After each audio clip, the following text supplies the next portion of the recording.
again, welcome to all of you who are joining. I'm sure that we have colleagues joining now for the next several minutes probably as they get online and situated. Today, we're delighted to have two really important topics and efforts covered on this Transformational Change Learning Partnership webinar.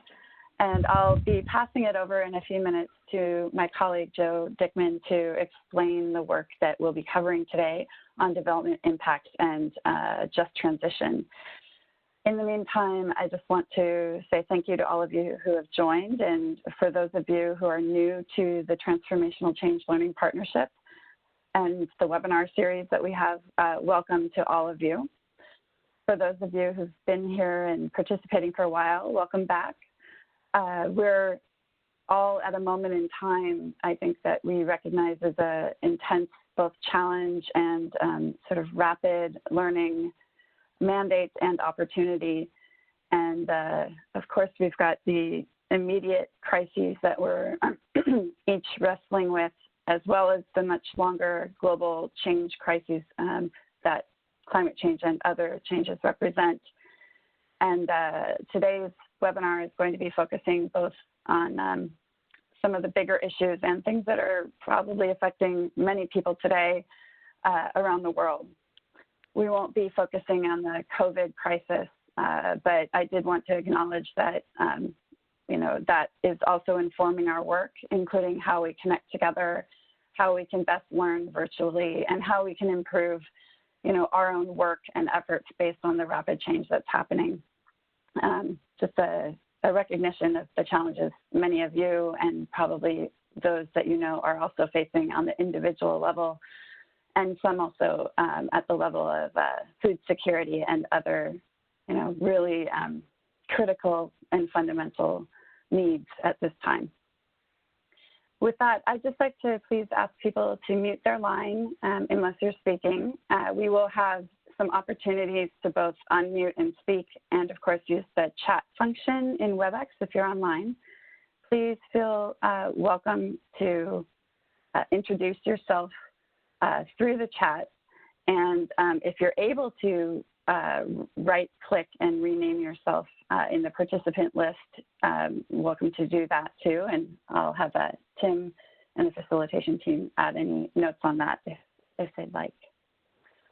Next slide, please. So we're going to be covering just briefly some of the ongoing TCLP work and then going right into the topics that are the focus of today's webinar. Just stepping back, no, that's okay, next slide, thanks. Stepping back, a reminder for those of you who are part of the TCLP and just for the information of people who are new today, we are doing a new approach to this learning partnership this year, refreshed from the approach we've been taking in 2017 through 2019. And this year is much more, excuse me, live time based on participants' interests and priorities. And also live time in terms of the sharing opportunities that we have through this virtual format. We have not only these TCLP-wide webinars, which we've been holding about once a month. We may continue about once a month or once every other month if things get too busy. But we have 4 topically focused interest groups that are now underway or being launched this month. They're listed on the slide, and the 4 launch calls are also underway. We've got 3 that are coming up as listed on the screen, and we will have the second call of the Transformational Change Concepts, Methods, and Metrics group next week.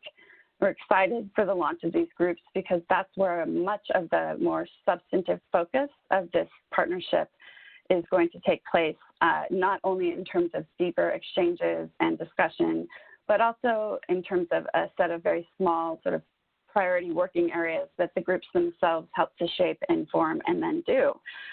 We're excited for those of you who've signed up for these groups and are participating, and there will be additional opportunities to continue to participate if you haven't already.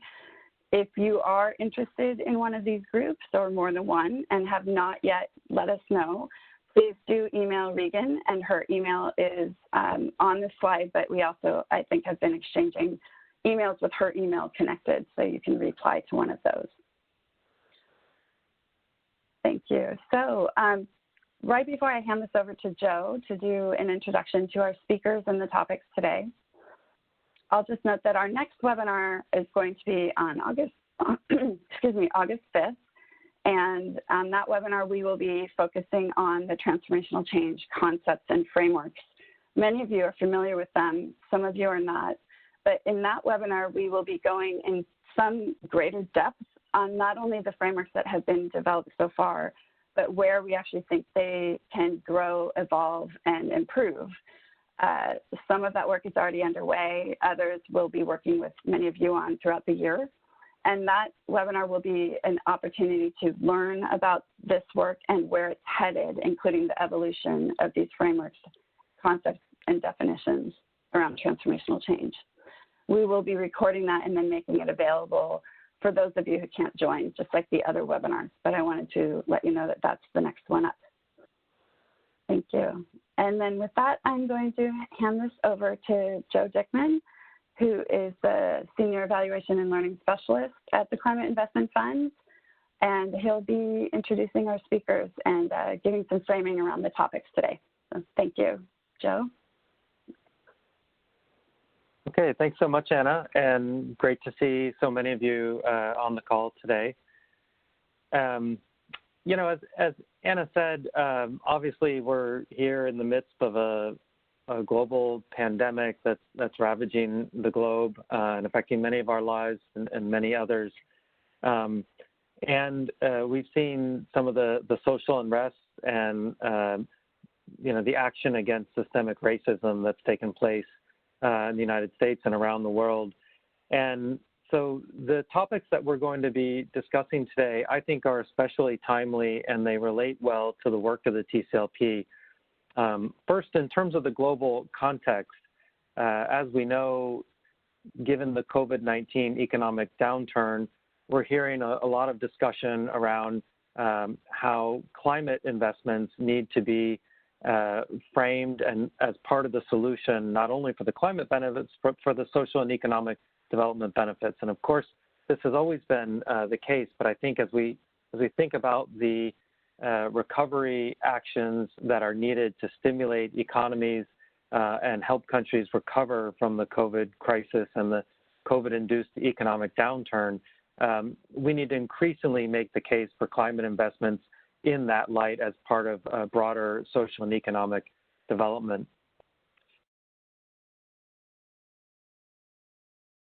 Systemic racism, that, you know, this concept of who benefits and how, and being inclusive and making sure that no one is left behind is also critically important. And I think that relates to the distribution and equity concern around these benefits, as well as ensuring a just transition. So these are some of the issues we'll get into a bit today. In terms of how it relates to the transformational change, you know, intuitively, I think the link is pretty clear. Transformational change, you know, needs to be inclusive, and we need to be thinking about transformational change for who and under what conditions. These concepts do link directly back to the work that we commissioned a few years ago and reports that were published on transformational change in the CIF in 2019 by ODI and ITAD. And in particular, the ITAD evaluation found that anchoring climate initiatives within a broader narrative of social and economic development was really important in getting buy-in and wider support for those initiatives with wider sections of society. And we saw examples of that in Morocco and other places within the CIF context. And then secondly, we also found that engaging a broader range of stakeholders and national champions for these initiatives and these investments also increases support and can increase the chances of sustainability and prolonged action to support these investments. And those were since confirmed by other evaluations, including the one on local stakeholder engagement that we shared at a previous TCLP webinar. And so, you know, we see this idea of better documenting and learning about the social and economic development impacts of the climate investments as really important for raising ambition in countries and helping MDBs and other investors and countries better position and design these investments so that they maximize these kinds of benefits. I should also mention at previous TCLP workshops, including the one we held in April 2019, these themes were also prioritized as being crucially important for participants. And they relate well to some of the interest group work that Anna was referring to, both for the different sectors, but also especially for the TCLP concepts, methods, and metrics interest group, where we'll be thinking about how to evolve the transformational change frameworks that were developed previously.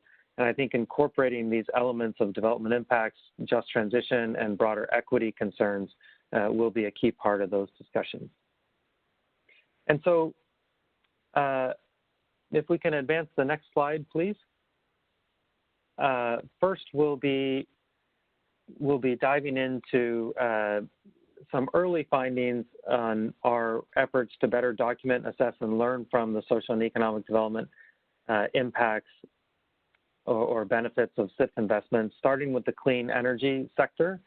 And for that work, I'm happy to be joined by my colleague, Nicole Pasricha, and she'll be sharing early results, and then we'll be engaging in discussion around this. And then after that, we'll pivot to sharing some of our early work on the Just Transition Initiative, which was recently launched by the CIF. And that will be facilitated by our colleague Neha Sharma from the CIF and Sarah Ladislaw from the Center for Strategic and International Studies, or CSIS. And so starting now with the development impacts work, we're looking at this in two phases for the moment. Right now, we've started doing a portfolio analysis to better identify some of the impact pathways for social and economic impacts, including doing some early economic modeling on the portfolio to estimate these impacts. And we're starting with the Clean Technology Fund. So this is looking at clean energy investments with the goal of mitigation in middle-income countries. And we're specifically focused initially on the impact on jobs and economic value addition. And these early findings from some of this modeling that we've done is what Nicole will be focusing on today. And thanks, Nicole. And following that, we'll be going to a second phase where we'll be conducting a mixed methods evaluation to look at other kinds of social and economic and environmental impacts of this work, including deeper analyses, secondary literature and document review, and in-country primary data collection in a couple of case study countries. And so this is just an initial start, looking at a fairly narrow set of development impacts before broadening out as part of a larger mixed methods evaluation.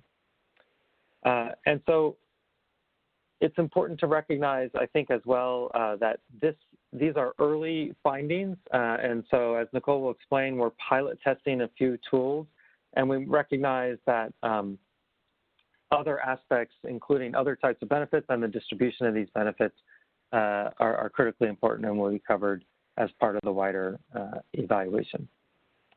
And again, the goal is not only to make a better case for this work, for the ambition that we can see in countries and MDBs and other investors, but also increase the learning so that we can enhance these investments going forward. So with that, I'll hand back over to Nicole. I'm not sure if we have an issue with the slides.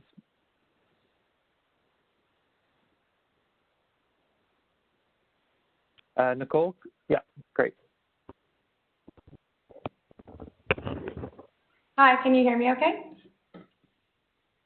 Yes. Okay, great. Let me just get the slides up. Thanks, Joe, for that introduction. It's nice to be with you all here today and share with you some of these early results. There are about 3 sections to this presentation. So first, I'll give you a quick overview of how we approach the idea of assessing social and economic impacts within CIF, and more specifically within the CTF. And secondly, we'll share the results of this beta test that Joe just described using 3 different economic impacts tools on the CTF portfolio. And then third and finally, just a brief summary of some of our key findings and next steps for this work stream at CIF. So let me dive straight into part 1, which will be an overview of our approach to learning about the potential development impacts of climate finance. So an introduction to CTF. A lot of you are familiar with the overarching characteristics of the clean technology portfolio at CIF. This is focused on 3 main sectors: renewable energy, energy efficiency, and transportation. And as you can see here, the majority of the portfolio value is in renewable energy. It's about 70% of the investment committed.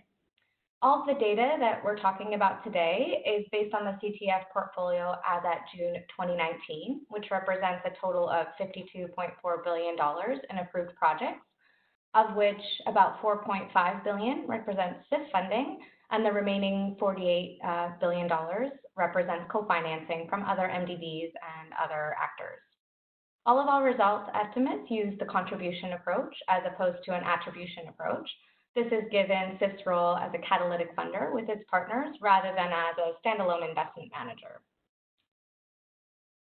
So looking at this table, the way that we started to construct impact pathways, also sometimes called theories of change, we looked at the economic activities being financed and the core results indicators for the program.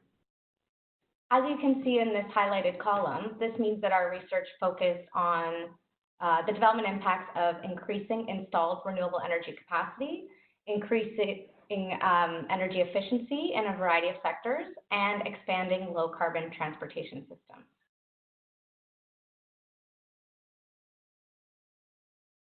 So by starting from those program objectives, which are also the outputs of the activities of the investment portfolio, we then used literature, trade publications, investor reporting, CTF documentation, and other sources to identify the potential development impacts of the portfolio.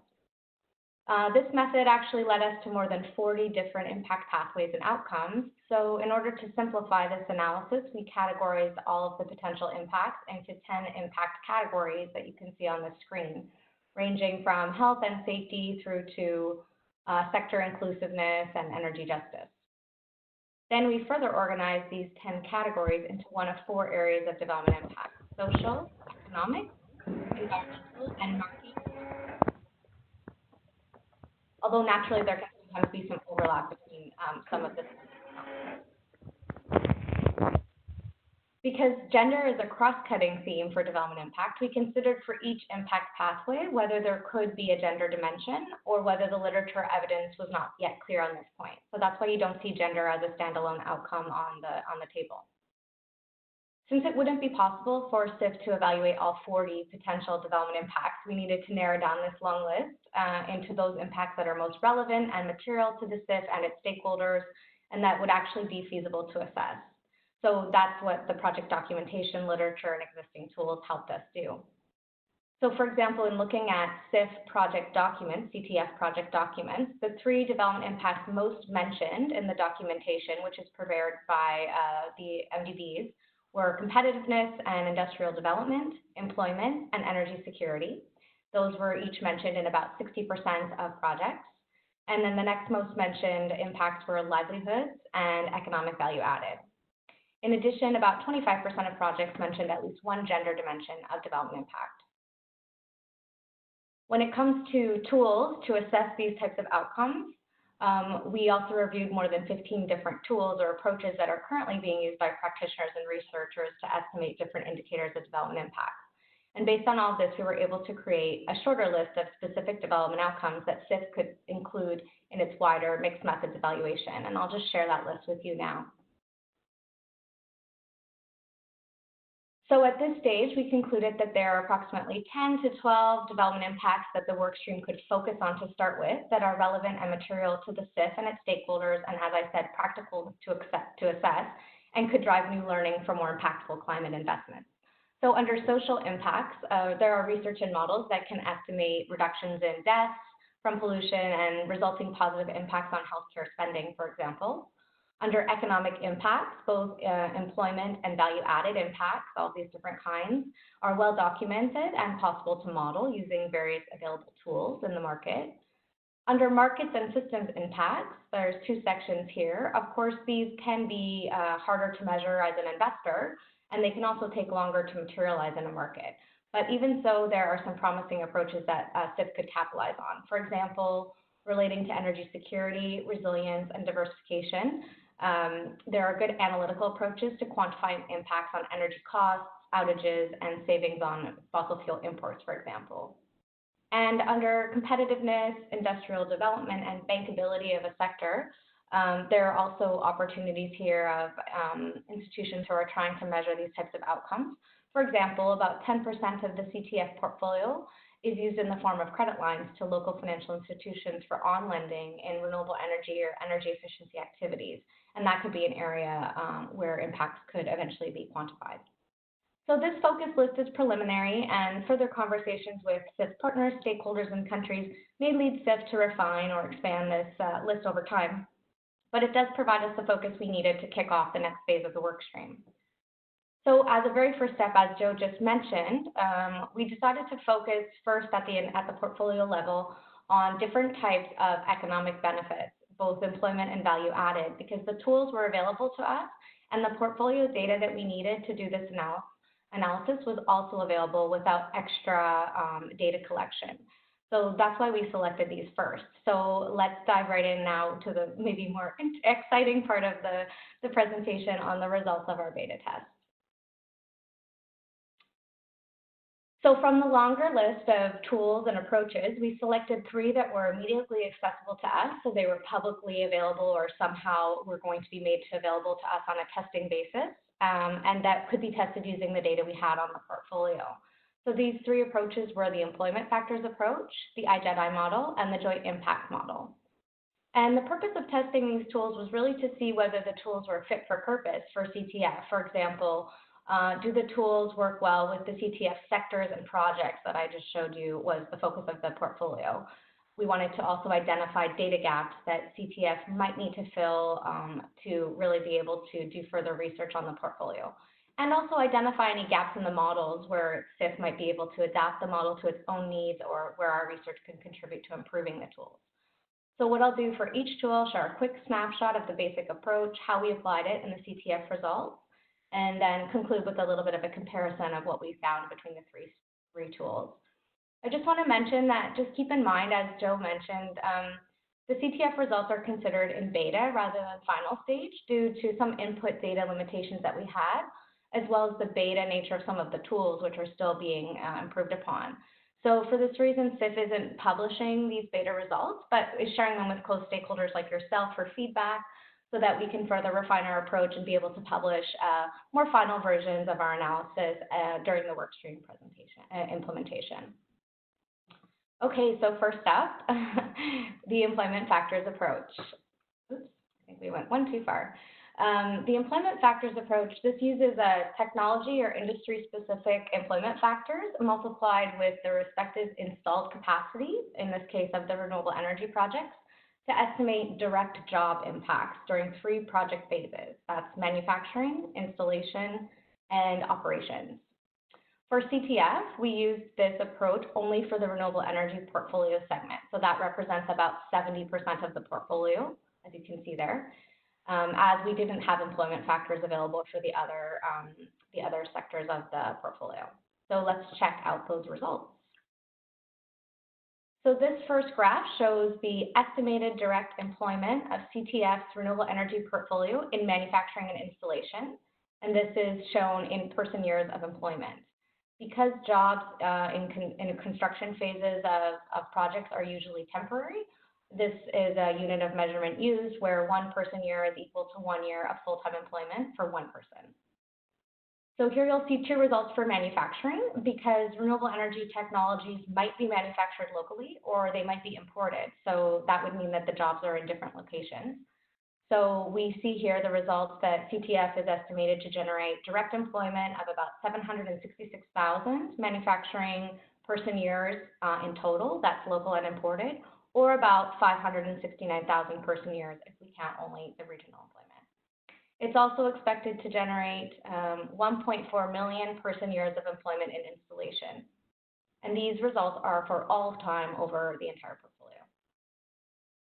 Next, we can see the results for operations. So it's estimated to generate up to 76,000 permanent and recurring jobs in operations and maintenance once all projects are operational. So these are annual counts. So each year, if the full portfolio was implemented and all the investments had been made, each year you would see this level of employment. So overall, we conclude from testing this approach, the employment factors approach, that it's a pretty easy to use gross direct jobs methodology specific to renewable energy. And it could be improved if more data on national level multipliers and local manufacturing were available, because right now we are limited to using regional factors, which is not as accurate. There are also those data gaps on energy efficiency and transportation employment in CTF markets, and maybe that could be filled by collaborating or additional market studies, for example, during the mixed methods component of the work. So that's everything on employment factors. I'm going to move on to the next tool that we tried, which is the International Jobs and Economic Development Impact Model, or I-JEDI. This was created by the National Renewable Energy Laboratory and USAID based on a domestic model. This tool uses a gross input-output model, which is quantitative representation of interdependencies between different sectors of an economy. The public version of this tool contains models for 5 countries.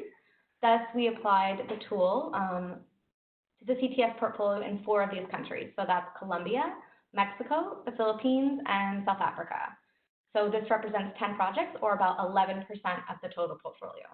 So let's see the results.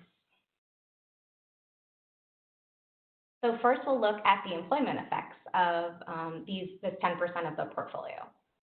So during construction, this includes both manufacturing and installation together. The portfolio is estimated to generate over 100,000 direct, 40,000 supply chain, and 70,000 induced person-years of employment. This highlights the importance of indirect effects, so effects in the supply chain and effects that are induced from spending in the economy of wages generated by direct and supply chain jobs. And this is actually higher than the direct effects, and we couldn't capture that in the previous model. Employment impacts during operations are also calculated. These are expected each year over the operational lifetime of the project. Here, both the direct and supply chain employment impacts are highest, between 1,100 and 1,300 jobs. So we also could calculate the economic value added using this tool. So during construction, again, direct value added is quite important, almost $1 billion in one-time direct impacts from construction of these projects, and indirect one-time impacts, supply chain and induced, together are even higher at about $1.5 billion. And during operations, each year, the portfolio is estimated to contribute $31 million in direct value added, and another $26 million and $18 million in supply chain and induced effects in the wider economy. So what were our conclusions from using this model? Well, we found it also to be a user-friendly model and tailored to project-level economic impact estimates for utility-scale renewable energy, especially at the pre-project or ex-ante investment stage. For example, it's really useful to compare different investment scenarios if you're deciding between different projects. However, on the flip side, the model is built for single project analysis, and it includes only 4 CTF countries at present. So it makes it a little bit less applicable to the CTF portfolio-wide analysis that we wanted to do, unless we invested additional time and resources in expanding the model's input data. But there could be elements of this model that we could consider incorporating into other tools in future. So that's everything for I-JEDI, and I'll move on to our final beta test, which was on the joint impact model. So the joint impact model, also sometimes called JIM for short, is the result of a collaboration between Stuart Red Queen, which is a consulting firm in the Netherlands, and several DFI and IFI investors, and it's used to estimate the indirect economic impacts of investment portfolios. Starting in 2020, this tool will be publicly available in an online format to interested investors or other users. Since the tool is not sector-specific, we were able to apply it across the entire CTF portfolio. so that the results do reflect 100% of CTF projects, which is useful. As with B.I-JEDI, this joint impact model uses gross input-output models and labor productivity multipliers to estimate all these indirect economic impacts. And it specifies that results should be cited as impact supported rather than impacts created, and these are also gross, not net results. One other additional impact that the tool can account for is power enabling effects of power generation. This reflects how an increase in a country's power supply translates into additional company revenues and thus additional impacts on the economy. So let's look at the top line results from our testing of JIM. For CTF, we used it to estimate only the one-time effects during construction phases of the portfolio. We didn't use it to estimate operational phase impacts because those require the user to have additional company or project level data that we don't presently have at CIF. So what you see here are results during construction phase. So first, we have the employment supported. Direct employment is not estimated in this tool, and so you will not see it here. The tool estimates substantial indirect employment impacts of CTF projects during construction, up to 1.75 million person-years of employment from supply chain effects, and 1.3 million person-years employment from induced economic activity. Enabled employment from renewable energy generation is estimated at 580,000 jobs recurring through project lifetime. And on economic value added, the graph shows the estimated value added by the portfolio. During construction, the CTF portfolio will also contribute over $20 billion and $19 billion value added from supply chain effects. In this tool, induced value added is estimated as part of direct and supply chain effects, so you don't see it separately. Finally, the enabling effects of energy on economic value added are estimated at $6.3 billion per year. So our conclusions around testing this tool was that the JIM does provide a wide set of economic impacts supported at a portfolio level, including those enabling effects of renewable energy, which is a really key impact of the CTF portfolio in particular. The tools are still in beta testing, and we do expect that future analysis of this portfolio may lead to somewhat different results, especially if some of the factors are made to be a little bit more conservative. We might see some more conservative estimates. But at the same time, right now, our data constraints on our portfolio means that the outputs that you see here, these are the only outputs we were able to get, which is, you can see 6 different outcomes that we were able to measure, but there are 12 in total in the model that are available to us. So when we see how we can improve on our input data side, then it might be possible to have, for example, that operational impacts of the portfolio as well, which would be very useful. And we do think that there could be some collaboration on model enhancements or additional market studies to add to these data sets behind these numbers, especially on CIF markets that are not covered right now. So that wraps up the summary from each model. Let's just close up with a quick snapshot of the results across the different models, and then just some key findings and next steps on this work. So here's a quick snapshot of all the results generated that I just showed you in many graphs across different tools. So it's interesting to just see everything in one place so that we can understand what the models were actually producing for us and what the results were. However, when we compare the numbers to one another, we have to use a lot of caution because of the reasons I described earlier. For example, differences in unit of measurement amongst the tools, different components of the portfolio that were evaluated, and also the types of impacts each tool claims, for example, impacts created versus supported. So a lot of these definitions are not fully compatible right now. But the table is useful in illustrating which economic impacts of each tool is capable of producing for the portfolio, and it also does highlight where there could be some real difference in the results, which we can then use to explore how to identify, what are the components of the model that are generating these different results, and whether there's work that we could do as part of the CIF to improve the tool inputs and data sets or approach, or even our own portfolio data that we use as inputs into the tool. So we're going to use these results to dive further into the methodologies with an aim to improving this input data and ensuring that our results align with benchmarks from other investors, which are just starting to appear right now. Benchmarking we found it to be quite difficult because not a lot of investors are reporting on these types of results, but it's something that we're really excited to do in future. So this just highlights some of the areas where the tools were actually able to give us some differentiating results, for example, on direct results, employment, supply chain, and some of the construction results, and we'll look to expand on that going forward. Good. Okay. Well, this is my final slide before I turn it back over to Joe. So what are our key takeaways from all this work? So I'll just share a couple of these. So first of all three tools were relatively well suited to estimate various economic impacts of renewable energy projects, which is 70% of the portfolio. And one tool could estimate impacts across all the sectors. So really there is an opportunity to build on this evidence base, not just for renewable energy, but also for energy efficiency and transportation, where we saw that the evidence base was actually less developed. There also continues to be like a lack of country-specific tools for, or data, I would say, for some of the CIF countries that we could also try to fill. Second, overall, gender dimensions of impact are weakly reported in the literature across all these categories and in the tools as well. And they also have limitations on gender disaggregated results, although the JIM is working to incorporate gender results on its employment information, which will be good. So CIF can really look to incorporate a gender lens to its data collection and study design to improve this evidence base, because that is an area that's important to us.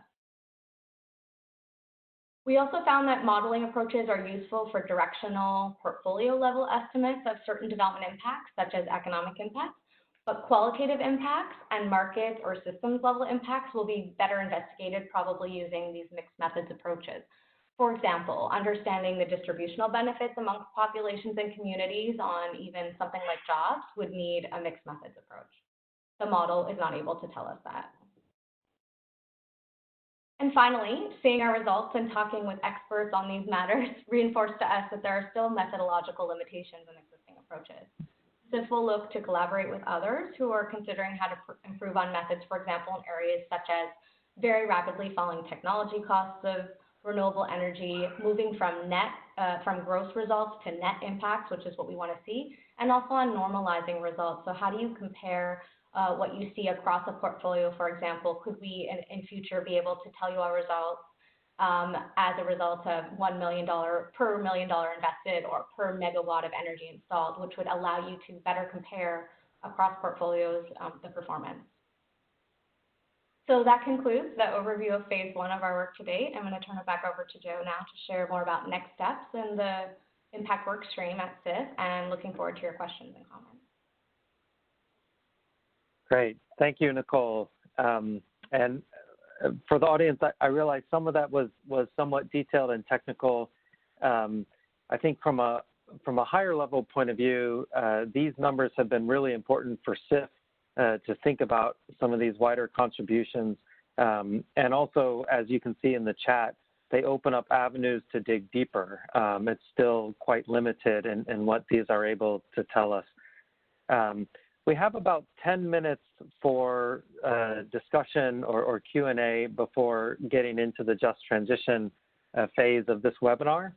But I wonder, Nicole, if I could just read out a few of the questions from chat that you can see there, often relating to some of the limitations in this quantitative portfolio review.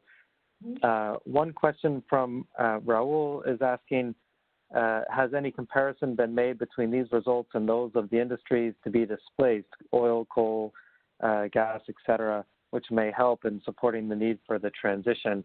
And I do know that some of the models like the B.I-JEDI and others can potentially look at net impacts, including some of the plants or industries that may be displaced across the economy, but that would require a lot more data and analysis. And so could be part of a next phase, but also gets into some very sophisticated intricacies in the data sets that can be difficult to reconcile. Other questions from Rob around quality of jobs. and it was great to see Alex answering that in the chat. And I would agree that that seems more well attuned to the qualitative aspects of the fieldwork and the study in looking at the nature of some of these jobs, as well as who potentially has access to them and who may not, or where they may be located, et cetera. And then finally, we have a good question from Neil Bird around the social dimensions of this change and thinking about poverty reduction and how that might be addressed in the modeling.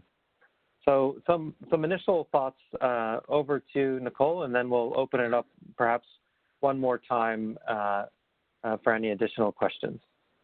Okay, great. Thank you. Those are great questions. So just speaking about other sectors, so other energy sectors, for example. So yes, actually, all of the three tools that I mentioned, you could use them for fossil fuel or natural gas or other industry job and economic value contributions. So employment factors are available from the proponents of these models for all types of energy, so you could do it for that. B.I-JEDI is also available for traditional fuels, and the GIM model is also available for any kind of sector. It's not specific to renewable energy. So what you could do is you could, if you had a project that was going to be, and this is what was done in South Africa with B.I-JEDI. So a research institute in South Africa, they used the B.I-JEDI to do scenario analysis for government. So they would put in different transition scenarios on energy between mixes of fossil fuel and renewable energy fuels, and they would show the government what the overall result was from different scenarios. And of course, the goal was to show that the clean transition was going to generate more economic development, because not only were you considering the jobs and value added, but you were also going to consider cost savings on things like health spending in government from illness due to pollution and things like that. So you got that full picture of what the benefit would be. So to your point, yes, it's a really valuable thing to do. It just wasn't what we were doing here, because we were not doing scenario analysis on a specific country. We're doing a portfolio analysis. And then Rob's question around quality of jobs. So really important. It's one of those things that we just said is more qualitative, and it's hard to get to with a modeling approach. One of the ways we got around that in the past using models like this in previous jobs was to, if you know how many jobs are going to be supported or created, and you also have a sense of the spend on those jobs, then you can do like a really rough, quick analysis of what the salary per job would be, and that would give you some indication of whether this was a highly skilled job or a low skilled job, and that would give you some indication of quality. So that was one way we did it in the past, but again, more qualitative or mixed method evaluation would allow us to dig deeper into that. And I guess that's a little bit similar to the social dimension of the change. So I think some of the social dimensions also we could get into once we start to look at some of the spending by government, because if we use this and then we add to it the savings by government on fossil fuel imports or on costs. So for example, the lowering the levelized cost of energy over time by increasing the amount of renewables in the mix is a really nice linkage to livelihoods, because we know that the cost of energy is, borne more, for example, with low-income households. They spend more on energy than other households. So really interesting questions that we want to get into, I think, in the next phase of the work. Great. Thanks, Nicole. And I should mention, I didn't do a proper introduction to Nicole, but she's been working with us for about 8 months, focused on this issue, and previously led impact measurement for FinDef Canada, Canada's bilateral investment agency, and other organizations throughout her career. So we're happy to have her on board and working on this for CIF perspective. Just from my side to add, one of the things that's been a little bit challenging with this is a lack of a kind of benchmark or wider contextualization of these results. To just sort of know, do they seem on point? Are they good, bad? And this kind of portfolio analysis doesn't seem to be very common practice within other climate funds or wider portfolios. It is common on an investment or project level, but not as much on aggregate level. So that's been one of the challenges, but I would hope as we get more experience, we're able to look at that more. And then also, I saw in the chat, I think Matt had a comment, which I would agree with. Generally, the renewable energy is higher in terms of the job impacts in construction phases and lower in the operational phases as compared to fossil fuels. And one of the questions that the models still don't incorporate to a sufficient degree is where the supply chain and manufacturing value add is coming from. As we know, a lot of those are imported and not necessarily part of local or national supply chains. So some of the factors to consider. I guess before we transition over to the just transition work, one last chance for anyone else who has a comment or a question on this. You can unmute yourself and go ahead and ask, and we'll try to take that into consideration before we pivot to the next segment. Joe, I do see that Alex from CDC is on the line, and he's giving some comments around benchmarking that maybe he'd like to share with the group. It would be helpful. Thanks so much, Alex, for joining. Hello. Hello. Yes, go ahead, Kona. Okay. My question has to do with how can CSO be involved with these projects at the local level? Thank you. Yeah, thanks, Kona. And Alex, did you want to also say a couple words? I'm happy to do that, but I don't want to take up too much of everyone's time. But just in terms of one of the three models there, the joint impact model, we currently, in fact, literally at the moment, there's a kind of call on another webinar for about a dozen organisations who are testing the model, different sorts of impact investors and DFIs, and some of those at least have already said that they're kind of keen to compare results. Not so you don't have to look in the back of people's annual reviews. So it might be that some of those results are close enough to CIFs. There's a bit of benchmarking available. I mean, the idea of having an open access tool is that you'll gradually get better benchmarks emerging when people use it, which is kind of the theory behind the whole exercise. Great, thank you, Alex. And that was one of the benefits of working with the joint impact model. And we know that one of the CIF partners, African Development Bank, is an active partner in that as well. Nicole, did you want to jump in very quickly? I need to pivot to the next segment soon. But any final thoughts? There was just one outstanding question on CSO participation in projects. So that's a good question. It relates a little bit more to project design and implementation, which isn't what the CIF is doing directly, although its partners are obviously very engaged with that. So we didn't look closely into those types of things in this analysis, but I think when we go back to the mixed methods approach and we think about some of those market and system level outcomes, for example, on inclusiveness of the sector and who is participating in these projects, then that's going to be the time when local organizations are going to need to also give their feedback there. Yeah, great.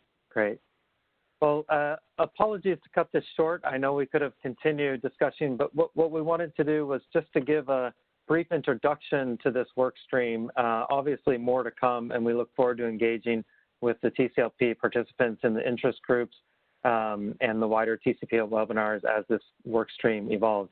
So thank you very much, Nicole, for that presentation, and thank you to all the participants for your good questions and discussion. We can also potentially stay past the end of the webinar if anyone is interested and answer a few remaining questions, if that would be helpful. So at this time, I'd like to pivot over to Neha Sharma to introduce the segment on just transition. Neha? Thank you, Joe. So we just looked at the quantitative modeling and economic value add, quantitative modeling of economic value added and employment from projects, and we're segueing now into a broader discussion and on learning around the social dimension of transitions, question about which have already come in through the chat during this webinar. So I'm very happy to be introducing to you the Just Transition Initiative. We decided last year at the CIF to embark on this journey to explore just transitions. So it's good to be here now where we have our partnership with the Center for Strategic and International Studies up and running. a few key outputs delivered, and in the peak of our research phase. The motivation to do this work really came from the assertion that if social inclusion and justice concerns were not considered, we will not be able to achieve our climate goals. We know that just transitions as a concept or topic is being widely discussed, and more so, yet it's really interpreted in very different ways by different people, making it difficult to learn from experiences and plan for it. So given its importance in climate change discourse and the gaps in our overall understanding, we thought it was important to try and fill these gaps, especially those related to providing guidance at the planning and policy level. To those of you on this call who have been part of the Transformational Change Learning Partnership, possibly for a few years now, I would guess this feels reminiscent of the early days of the partnership. So knowing that transformational change is needed, knowing that it is understood in multiple ways, and knowing that there are knowledge gaps to fill to operationalize the concept. As with the Transformational Change Learning Partnership that started with trying to develop a framework to better understand the concept, I'd say that's exactly where we are with the Just Transitions work. So in summary, the main three aims of the Just Transition Initiative are to identify the gaps in our understanding, offer policy recommendations based on our analysis, and foster a community much like the TCLP community for knowledge sharing. This will be done through a series of learning-focused outputs that includes webinars and podcasts, and the launch of a public platform or online repository of resource and guidance, again, focused on the learning aspect, and a half-day public event in November that will bring together our partners to discuss what we found, and we welcome the TCLP community to participate in that fall event. In addition to the Just Transition Initiative that I just introduced,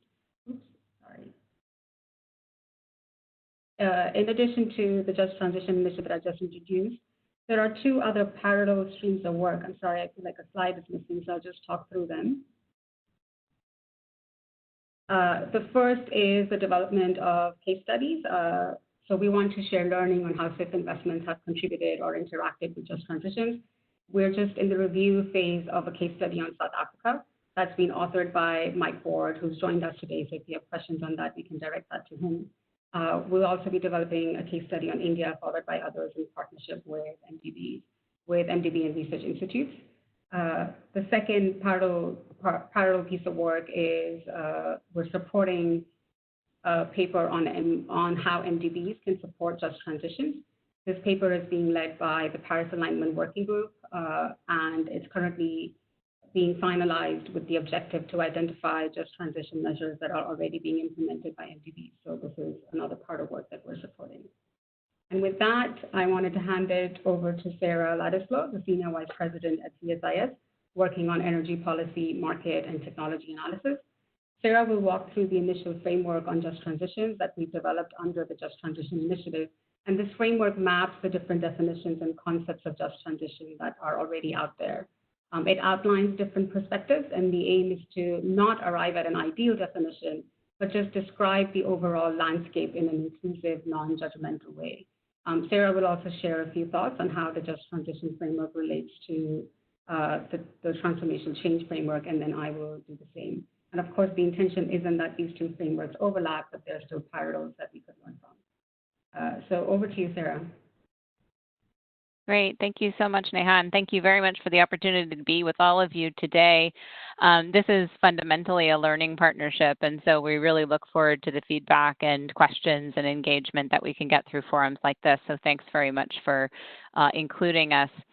As Neha said, we started this project with the idea that just transitions means a lot of things to a lot of different people, and different people come at this from different perspectives and experiences. So for many people, particularly those working in the climate world, a lot of this stems out of a recognition that we need to make sort of deep and society-wide transitions in order to be able to deal with climate change. But in fact, the Just Transition dialogue is coming from a lot of different sort of social and economic and environmental dimensions of change in different parts of society. And so we really did want to create a framework that helps us to engage people who have many different types of understandings of what a just transition entails and what's the impetus for even talking about just transitions, and also be able to sort of understand what works and doesn't work in the context of the policies and the approaches that we take to thinking about just transition. So think about this as both a learning initiative so that we can better understand how various communities in all parts of the world with different interests and different stakeholder groups are thinking about just transitions, but also learning about what's working and not working based on some of those experiences. And so that'll make a little bit more sense once you see the framework that we've put in place. But we have to start from somewhere, and so I thought the important thing to raise was the idea that a lot of this conversation is embedded in principles of justice and justice literature, which comes from a variety of different perspectives. We're going to talk a little bit about this in the dimensions of just transition that I'm going to lay out in just a moment, but it's really important to look at the ways in which some of these justice principles infuse this conversation about climate and environmental justice and some of the things that we talk about in the context of just transition. So, for example, we picked out three from the environmental justice framework that you'll hear a couple of the but the principle of distributive justice, which really refers to the distribution of both burdens and benefits to a given segment of society. Recognition, considering whose interests and values are recognized and taken into account. And then procedural justice, which considers which individuals and institutions are involved or have influence over decision making.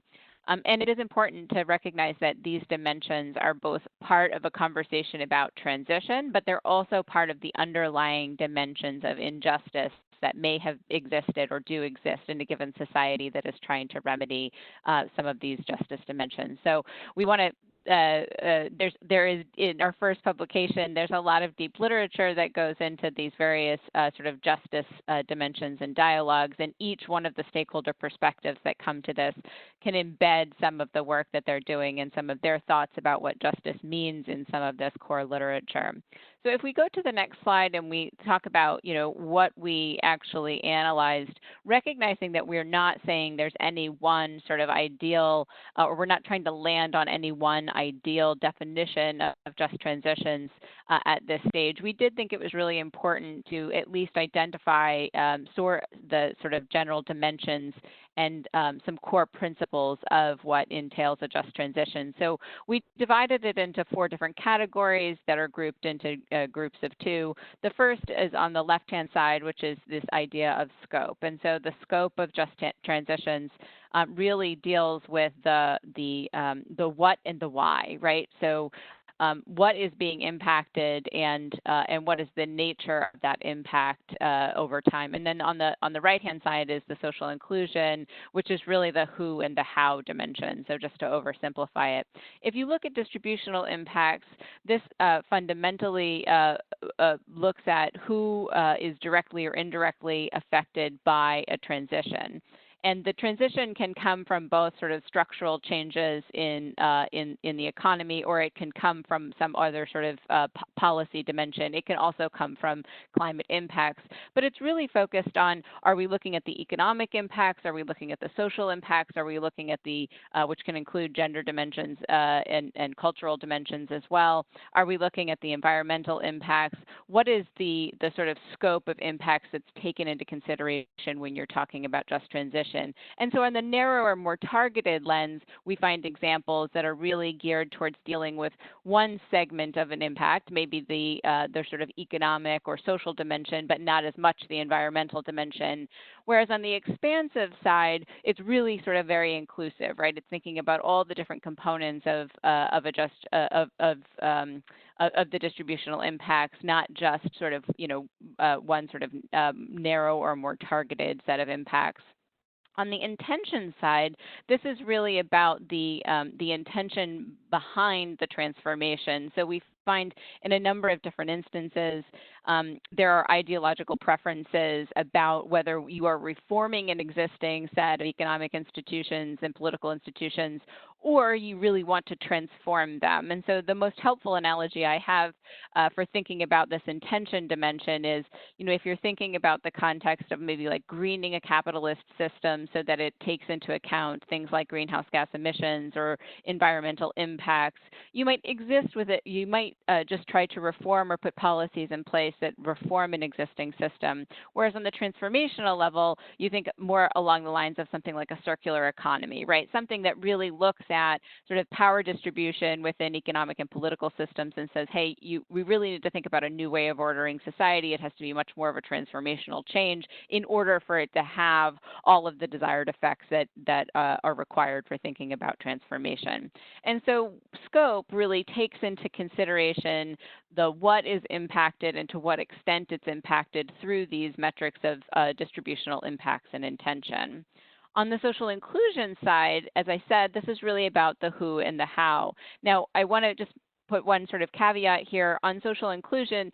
Social dimensions of change are included partially in the scope portion, right? So if we're talking about impacts and impacts on society and social dimensions, that gets included on the scope side. This can get a little bit confusing.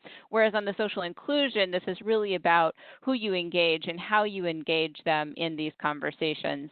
So the two dimensions on the social inclusion side are a recognition, which is basically this idea that in order to have a just transition at the very basis level, you have to include the voices and the perspectives of a wide variety of communities, most importantly including vulnerable and impacted communities. If they're not recognized, they're not involved in the conversation, their perspective isn't even considered, they need to be sort of at a sort of minimum recognized in that conversation.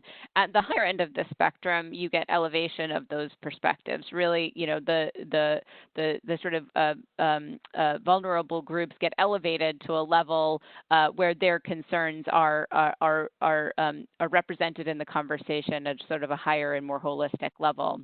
The procedural justice aspects of this range all the way from sort of participation to empowerment, right? So yes, on the recognition side, the viewpoints of those groups can be represented and they can be taken into consideration when you're thinking about transformational change.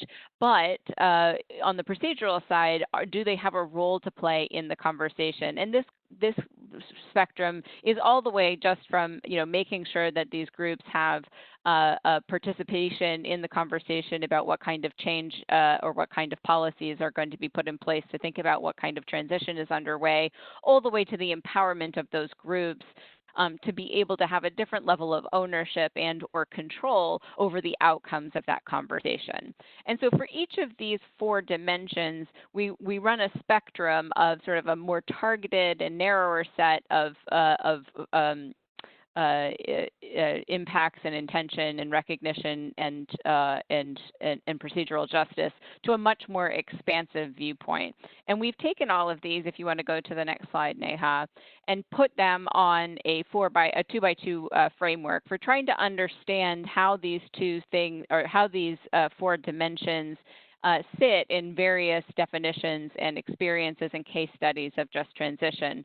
So if you look at on the x-axis, you've got sort of the scope, which is all the way from on the left-hand side, which is intention from sort of reform to transformation. Distributional impacts are sort of focused to empowerment, and on the y-axis, you've got social inclusion dimensions. So if you look at the top right-hand side here in quadrant 1, this is the most expansive version of just transitions, both in terms of its scope and its social inclusion.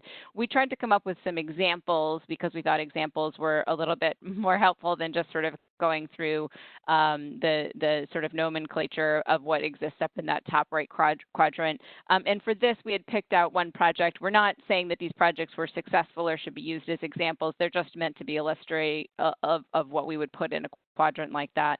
It was a Black Mesa solar project, essentially, trying to take a community solar project and recultivate a social and economic system in a community that both empowers people in that community, but also tries to remedy and think about the transition of the economic and social and cultural dimensions of a community in a way that really creates something that deals with all the different aspects of distributional impacts of climate change, thinking about cultural impacts, thinking about social, economic, political impacts, and really empowering communities to sort of make their own decisions and reorganize sort of power structures in that community to be able to deliver on a shared view of what a just transition or more equitable outcome would look like in that space. On quadrant 2, this is a transition that's characterized by a lot of social inclusion that promotes ownership and empowerment, but is a little bit more targeted in its scope. And so for this example, we had an example of the Chicago New Era Cooperative, which engaged with a factory, a window and a door factory that had continued to go out of business year over year. And this cooperative came in and again, sort of targeted the transition of just those workers for just that factory and community, and really empowered them to take over the factory, to be able to own it, to be able to talk, to be able to determine the outcome, to transition themselves into sort of a more sustainable, from an economic perspective, form of labor. But it really didn't change much else about sort of the social dimensions. It was really sort of a transition for a set of people, but it had a lot of social empowerment and inclusion for that particular set of vulnerable people.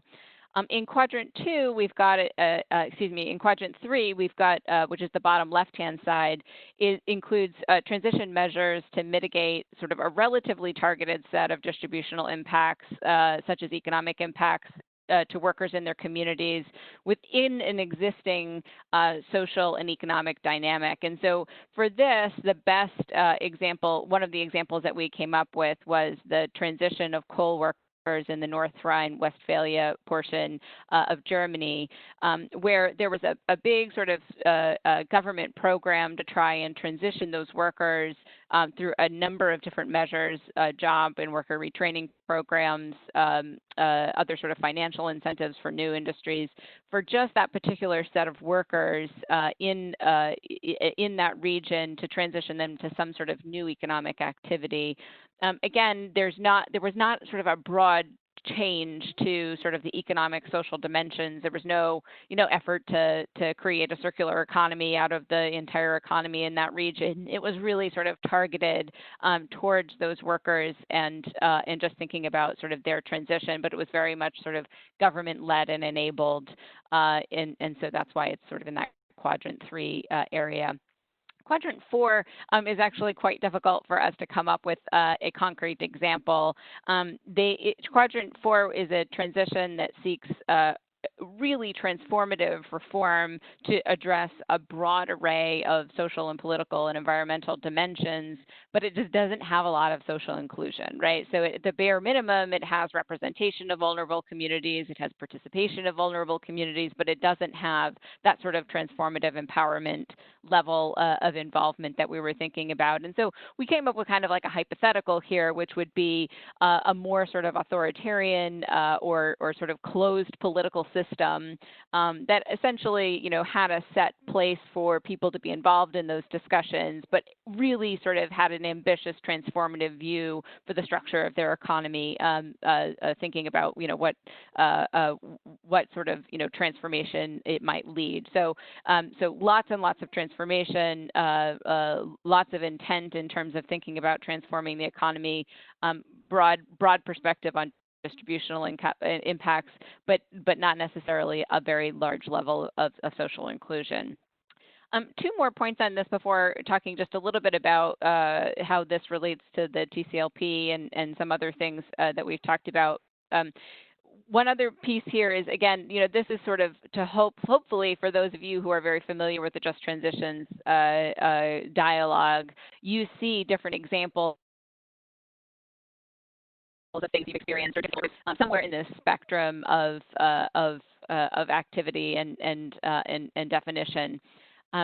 It doesn't take into consideration scale in this framework necessarily. So, scale is sort of the degree to which there is change if it's on a small number of people versus a large number of people. This is another very important dimension. It's an important dimension in the TCLP framework, thinking about how you go from sort of targeted to very, very broad. We don't solve for that here. We sort of include them equally within this framework, but it is another really important dimension of thinking about transformational change and the just transitions conversation. And then the second one is time horizon, right? So one of the interesting dimensions that we hope to explore through this framework is, do groups that maybe start in quadrant 3 morph over to quadrant 4 or quadrant 1 at some point in this process, right? And so over many of these frameworks and strategies that we're seeing put in place by different groups who are talking about just transition, think over a short, medium, and long-term time frame, and they have strategies and approaches to adjust for each of those time dimensions. And so while time isn't included, time horizons aren't included explicitly in this framework, it is a dimension that we do think about over as we're doing the research, and it is incorporated in some of other groups' perspectives on how to think about just transitions over a period of time. One more thing I just wanted to add about the conversation as our just transition work relates to the transformational change learning partnership. I think it's been very interesting for us to consider how just transitions conversations either embed or are influenced by some of the very sort of dimensions of relevance or systemic change or scale or sustainability that you all have been grappling with. It's been interesting to me to see, again, like I said, this idea of systemic change is embedded quite sort of directly into this idea of intention in our scope dimension here, but it isn't necessarily thought of in exactly the same ways. And so I think mapping out sort of the overlap between those two dimensions is one very sort of interesting about the dimensions. I think this piece is a really interesting conversation on the TCLP, where the idea of sort of relevance and thinking about how relevance can be sort of a growing and a learning process, which is very much, we think, in our early research, sort of part and parcel of this Just Transitions dialogue and initiative, is another sort of important sort of dimension of the two pieces that would be good to explore together. So I want to turn it over to Neha so she can add some of her thoughts on those intersections as well, because she's much closer to TCLP than I am. Thank you so much, Sarah. And it was really helpful that you spoke about those dimensions, so I won't go in there and repeat. But I was looking at Rob's comment on how some of these qualifiers that we've used are currently vague and broad. And I just wanted to say that one thing that's certainly very much in common with the transformational change framework and the just transitions framework is that they're both evolving and they're both changing as we learn more and we grapple with these definitions and what they mean in practical terms. So that is definitely something in common, that these are both work in progress and there's so much work yet to be done. And then I just wanted to emphasize something that Sarah said on deep systemic change. And Sarah, you mentioned that they're really in the scope part of the work that we've done. But looked at more broadly, I'd say any of the expansive side of the dimensions that we have in just transition, deep systemic change becomes an integral part of it. Because it's very difficult to overhaul systems or elevate previously underrepresented groups without tackling deep systemic changes. And then just food for thought for the Transformation Change Learning Partnership is whether there is a need or to possibly add a fifth dimension that's explicitly looking at social inclusion or equity, or whether it's not needed because all dimensions, like transformational change itself, will not be possible because you cannot speak about relevance or sustainability if some people are very evidently left behind. So just a few more thoughts to what you've already really well described, Sarah. Some really good questions also coming from chat. There are two I specifically wanted to direct to you, Sarah. There's a question from Johanna on the post-COVID-19 recovery and the terms being used such as green recovery, and I'll expand that to just recovery. What do you see as some of the trends of the interrelationship between the work that we're doing and some of these concepts that are also floating out there? And the second question I wanted to direct to, Sarah, is about the temporal aspect, and you covered this somewhat when you spoke about the time dimension and how the short-term, medium-term, long-term, it would change which sort of quadrant a specific intervention is in. But do you think it also creates an impression that there may be no losers in the short, medium, or long-term? Is it sort of misleading to call it just for all? So Sarah, over to you. Sorry, these are very difficult questions. Sarah, we're not able to hear you. Sorry. They're really wonderful questions, and I want to also point out, take the opportunity to point out that my colleagues Ben Cahill and Mary Margaret Allen are probably on the line too, and they deserve a huge amount of credit, as does Hugh Seawright, for doing a lot of this work. It is big and broad and unwieldy, and that's part of why we're trying to tackle it, because some of these sort of very needly questions just sort of like require a much better understanding of what people say when they say just transition or when they say green recovery, like what actually do they mean in those contexts. I will say we launched the project. This has been a project a year in the making. We launched the project and all of a sudden COVID-19 happened. So we're very much like everybody else trying to internalize what that means. My own perspective on that is that there's a lot about the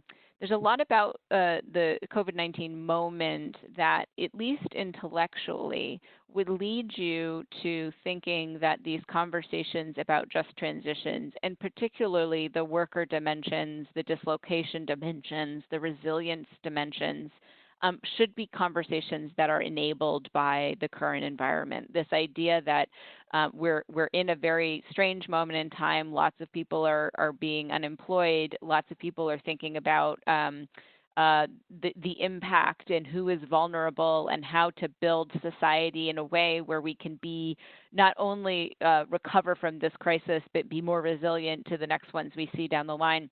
There is just, intellectually and even sort of, emotionally, there's just a lot of reasons to think that this conversation should be helped by the current environment that we're in, because it allows people to think on a scale and on a level of change that is a little bit further along in these dimensions, in the expansiveness of these dimensions that we're talking about.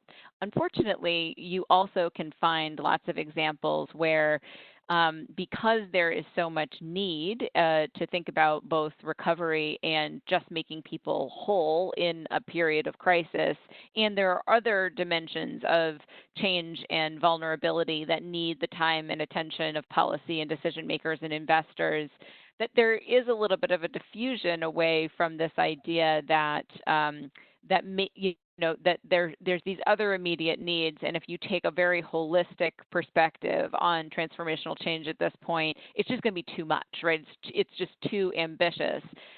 I would say if you look around the world and you look at different dimensions, there are countries that have this combination of capacity and a framework for thinking about transformational change already, Europe sort of being fundamental, where they've sort of planned in this direction, and now they have the opportunity and they have this concept of change that hopefully they're going to be able to make some headway on this. Whereas in other countries where you either lack the capacity to be able to do many things that are transformational because of lack of finance or governance capacity or whatever the case might be, you may have a transformational theory of change and you may have a very big just transition conversation, but you sort of lack the means to do this, and COVID-19 and the economic downturn resulting from it just sort of saps energy from that.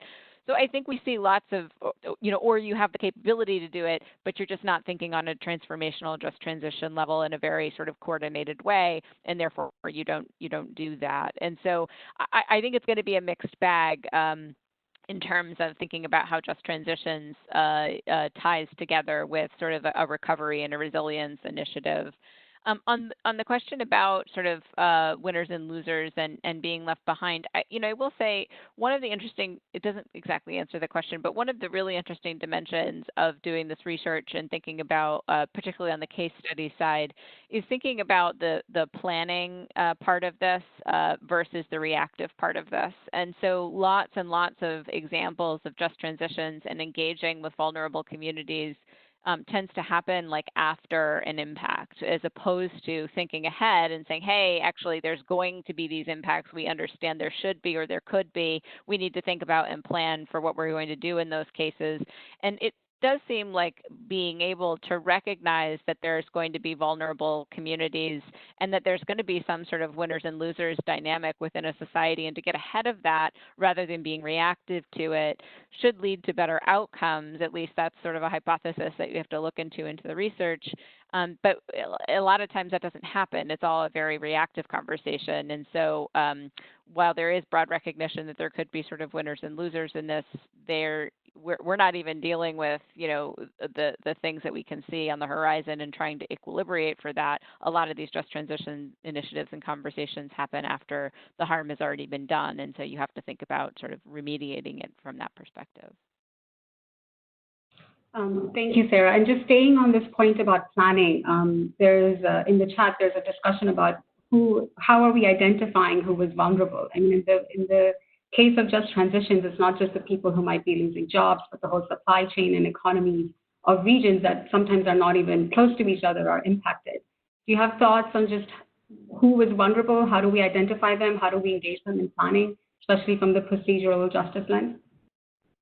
Yeah, I think there's lots of different ways of doing that, and in the sort of research phase, you'll find that different stakeholders in different communities identify vulnerable populations and prioritize vulnerable populations very differently. And so we're trying to understand so far in the conversation who has been sort of identified as vulnerable most and more often, what categories of people or what sort of dimensions of harm tend to get emphasized in these different case studies or the different approaches. What, as I said before, sort of what are the dimensions of, are we considering not just, populations that have already been impacted by some sort of economic or policy change, but if we're going to implement, say in the case of Europe, if we're going to implement sort of a deep decarbonization strategy, what are the coming impacts in vulnerable communities? And not just on the sort of, vulnerable community side, but what's also the opportunity set, right? What are some of the opportunities that come from that kind of change, and how do we sort of connect and think about those types of things in advance? We've gotten a lot of feedback that the Global South in particular, and sort of developing economies, there's far fewer case studies, far less understanding about and appreciation of vulnerability in those contexts. And then, to just sort of go right to the sort of contentiousness of it all is sort of the question in those communities about who are the winners and losers in the different types of transformation. And say, for example, you've got a community where you really do want to transition and there are underlying factors that make you transition away from certain existing industries. You're also going to have sort of impacts from climate change. You've got to think about all of the different sort of vulnerable communities. Well, how do you sort of assess their views? How do you adequately represent those views? There's a lot of interesting stuff coming out of the literature about survey tools and capacity building and the ways in which you can try and help those communities be able to sort of cultivate and understand how their perspective fits into a political ongoing sort of transition dialogue. And then sort of how in that process of thinking about a just transition, particularly if you're going to be relatively expansive about the procedural justice aspects of it, how do you sort of adjudicate different people's vulnerabilities relative to one another? This is where, if you are just sort of dealing with a narrow set of people, people and impacts, you might get a very simplified form of thinking about vulnerability and just transition. but it could be incomplete because you're not thinking about the full range of people who are feeling vulnerable or the impacts that might even come from your transition planning in that more narrow set. And so these are some of the dimensions that we're starting to unpack through these workshops and engagements, and they're very rich, they're very complex, and this is where we think, best practices and insights, or at least, thinking about how to navigate some of this will be helpful. Thank you, Sarah. And of course, the COVID-19 period has made this even more challenging because reaching communities has become even more difficult. And we were made aware yesterday that IID is doing some studies on how to continue engaging local stakeholders despite the virtual community that we're living in now. So thank you very much. I think we could go on talking about this for hours, but I know there's more on the agenda. Joe, maybe we'll hand this back over to you. Great. Thank you. Thank you so much, Neha and Sarah, for leading, stimulating discussion. And as you said, Neha, we could clearly go on discussing this for hours. As with the development impacts theme, it's so critically important right now, and it's so relevant to the work that we're doing on transformational change. I guess lifting up and thinking about both sets of presentations that we had today on the development impacts and the just transition, we're fully aware that these were quite high level, portfolio level and conceptual, and that for both of these related issues and topics, the really important, interesting stuff is at the country level, and the detailed contextualization of how these things play out in particular countries and contexts and with particular stakeholders. And so we're really excited that both streams of work are now turning towards that country level. Neha mentioned in the just transition work, we're doing a case study on South Africa, and we have more to come. And similarly, on the development impacts work, we'll be looking at this mixed method evaluation, which will include country level data collection, research, and analysis. So I think that's really important, and important to ensure that various stakeholders at the country level and their different perspectives are reflected in this work. I'd also just point out that the TCLP, for those of you who have been part of this initiative for a while, this work really did grow out of the work on transformational change, both in terms of content and process. So the TCLP was quite inspiring for us, both in terms of some of the findings and the learning that was developed through the evaluation and evidence synthesis, and the discussions with the TCLP in terms of choosing these avenues and topics for further exploration, but also the process, the idea of doing it in a partnership and doing it together and bringing different voices and stakeholders in the room. And so we want to continue that collaboration and synergy between these efforts. One opportunity to do that is a workshop on just transition in the fall in November that will be broad and inclusive, and we'll be sending out information closer to that date so that all of you can participate.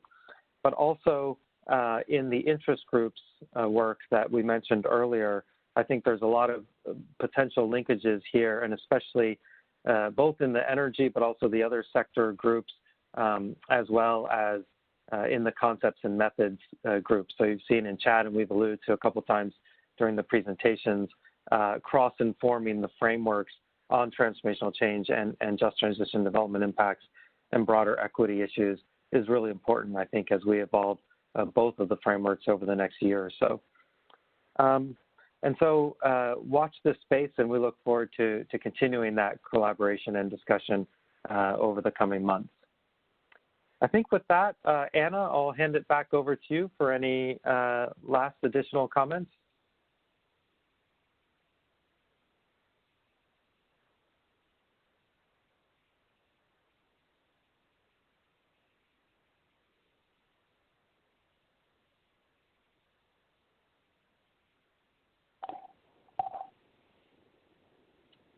Anna, I'm sorry, we're not hearing you. Okay, there we go. Double unmute. Thank you. thank you, Joe. Also to Neha, Nicole, Sarah, and Regan, and the CIF Evaluation and Learning Team and the Ross Strategic and C230 Facilitation Team. We have a lot of teamwork going into these webinars, and we're still advancing just our approaches and would love to hear your feedback as well on just the process, the interaction, et cetera. We're excited about the next webinar on August 5th. And in the meantime, I just would like to recognize how enormous this work is. I used to joke about big, hairy, audacious goals, BHAGs, that we don't shy away from these goals, and we can't globally. This is also big, hairy, audacious work. Obviously, development impact and just transition, just like transformational change, are enormous topics of great depth and importance. And the fact that we are at least trying with some courage to get into them in a fairly robust and analytical way is something I think we can all just embrace and be proud of, while recognizing that it is so big, complex, and enormous that it takes a long time and a lot of thoughtfulness to really tackle these issues in ways that are sort of satisfying and value add for everybody. I think the work today presented really shows the inroads that are being made through these efforts, and we know that there are other related efforts that are ongoing in these areas around the world. We look forward to continuing to hear from all of you and your contributions as well. And we've got a number of next steps up on the slide, so I won't go through them, but one is to continue to collect and share out resources related to the topics today and to transformational change in climate action and other sectors. Please do share with us your ideas, thoughts, work, links, and anything that you think we should compile and then be made, that we can help make available back out to the world.